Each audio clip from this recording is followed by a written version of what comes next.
Protesta degli ambientalisti in provincia di Trieste contro l'operazione di pulizia del torrente Rosandra.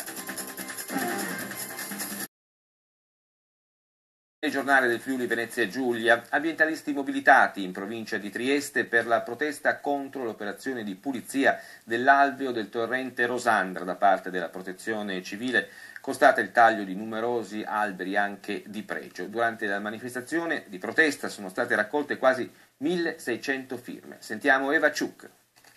Settembre 2010, queste sono le immagini dell'esondazione del fiume Rosandra fornite dalla Protezione Civile per motivare, come hanno scritto in un comunicato stampa, le tipologie di pulizia della vegetazione infestante decise in concertazione con il Comune e la Comunella Bolunz. La piena, continua il comunicato, ha causato una grave erosione in corrispondenza del ponte di Bagnoli Superiore Gorni Krai, compromettendo la stabilità delle abitazioni soprastanti. Ma tra i partecipanti alla manifestazione di protesta, a cui hanno aderito numerose associazioni ambientaliste e non, c'erano anche gli abitanti delle case che affiancano il fiume, che però hanno sollevato dei dubbi riguardanti le conseguenze della piena del Rosandra, gli stessi chiamati in causa dal sindaco per motivare le necessità dell'intervento. Qui non ci sono mai state esondazioni a Bagnoli Superiore, non è mai successo. C'erano periodi di acqua alta, però non rappresentavano pericoli per le case in basso. Solo la prima casa, ex mulino Clun, questo aveva un paio di volte l'acqua nel cortile.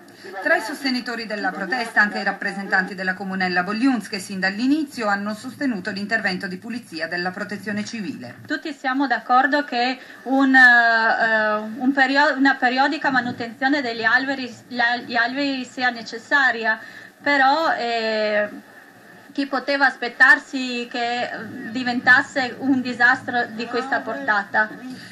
A sostenere la protesta anche il professor Livio Poldini, che ha sostenuto che forse non si è capita la funzione insostituibile della copertura vegetale. La valle è un collettore di ventosità della bora e quindi la scopertura del suolo determina un'erosione eolica, un'erosione da parte del vento, quindi si è fatto un danno a cui si porrà rimedio con estrema difficoltà. A una settimana